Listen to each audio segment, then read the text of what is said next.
আজকে বাড়িতে কেউ নাই, শুধু আমি আর আমার হাজবেন্ড। সেজন্য ফাঁকিবাজি করে পেঁয়াজ রান্না করলাম। শাক সবজি মাছ মাংস সবকিছু বাদ, আজকে শুধু পেঁয়াজ রসুন দিয়ে খাবো। সকালবেলা উঠেছিও আজকে একটু লেট করে, সকালে উঠে তাড়াতাড়ি চলে আসলাম রান্নাঘরে। স্লিমিং টিটা আগে খাবো। আসলে বাড়িতে যখন কেউ থাকে না তখন রান্না বান্নাও করতে ইচ্ছা করে না। আজকে একদম ইউনিক স্টাইলে রান্না করব, তবে তার আগে স্লিমিং টিটা খেয়ে নিচ্ছি। প্রত্যেকদিন সকালে আর রাতে এই স্লিমিং টিটা আমি খাই। এইটা খেলে তোমরা ওজন কমাতে পারবা। এই ওজন কমানোর চা তোমরা বিউটি বাই লিম পেজ থেকেই পেয়ে যাবা। যাই হোক, চা খেয়ে রান্না বান্না করতে লেগে পড়লাম। ওই যে বললাম আজকে না কিছুই রান্না করব না, আজকে রান্না হবে পেঁয়াজ আর রসুন। কয়েকটা পেঁয়াজ নিয়ে নিলাম, রসুনও নিলাম 3-4টা। রসুনের কোয়াগুলো আলাদা করে নিচ্ছি। রসুনের কোয়াগুলো একটু বড় বড় থাকলে আরো সুবিধা হতো আমার। পেঁয়াজ আর রসুন এই তো বাস হয়ে গেল। তারপর একটা কড়াই দিয়ে দিলাম চুলার উপরে। চুলার হিটটা একদম লোতে রাখছি, আর তারপর পেঁয়াজগুলো আর রসুনগুলো দিয়ে দিলাম। এখন একদম লো আছে, আস্তে ধীরে রসুন আর পেঁয়াজটাকে সুন্দরভাবে টেলে নিব।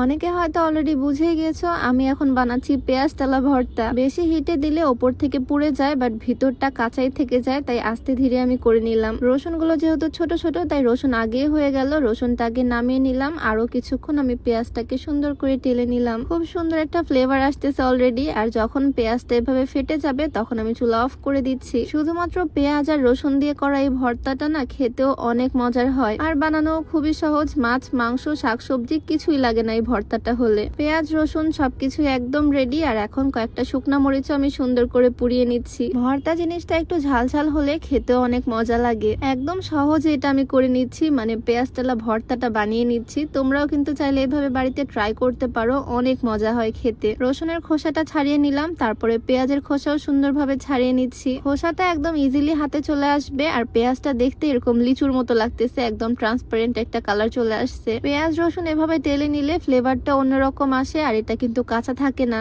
এখন একটু লবণ দিয়ে সুন্দরভাবে শুকনা মরিচ গুলো ভেঙে নিচ্ছি। অল্প একটু সরিষার তেল অ্যাড করতেছি, মানে মেইন কথা এখন ভর্তাটা বানিয়ে নিব। রসুনটাও সুন্দরভাবে ম্যাশ করে নিলাম, আর এখন পেঁয়াজ গুলোকেও সুন্দরভাবে ভর্তা করে নিব। পেঁয়াজ একদম নরম হয়ে গেছে, প্রত্যেকটা লেয়ার খুব সুন্দরভাবে খুলে আসবে। লবণ ঝাল একটু বেশি করে দিয়ে ভর্তাটা বানালে কিন্তু খেতে খুবই মজা লাগে। আমার তো বলতেই মুখে পানি চলে আসতেছে একদম। এই তো অনেকটাই বানিয়ে ফেলছি, শুধু আমি আর আমার হাজবেন্ড খাবো, দুজনের জন্য বেশি হয়ে গেল। আমার ভর্তাটা কিন্তু একদম রেডি। এটা করতে খুব একটা সময় আমার লাগলো না, তবে ভর্তা রেডি করতে করতে বাহিরে একদম মেঘ চলে আসছে। এই মেঘলা ওয়েদারে খিচুড়ি খেতে খুবই ভালো লাগে। তবে যেহেতু দুপুরের খাবার, দুপুরে খিচুড়িটা না খাওয়াই বেটার, তাই এখন আমি ভাত তুলে দিচ্ছি। দুইজনের রান্নার জন্য ছোট্ট এই রাইস কুকারটা একদম বেস্ট। এই ছোট্ট কুকারে 1 পোয়া চাল অনায়াসে এঁটে যায়। এই ধরনের ছোট্ট রাইস কুকার আমি মাঝে মাঝে তোমাদেরকে ভিডিওতে দেখাই। এই কুকারের ভিতরে কিন্তু নন স্টিক। এটাতে শুধু ভাত না, খিচুড়ি তরকারি ফ্রাই আইটেম সবকিছুই করা যায়। ওপরে ছোট্ট একটা স্টিমারও আছে, এখানে চাইলে সবজি দেওয়া যাবে ভর্তা করার জন্য।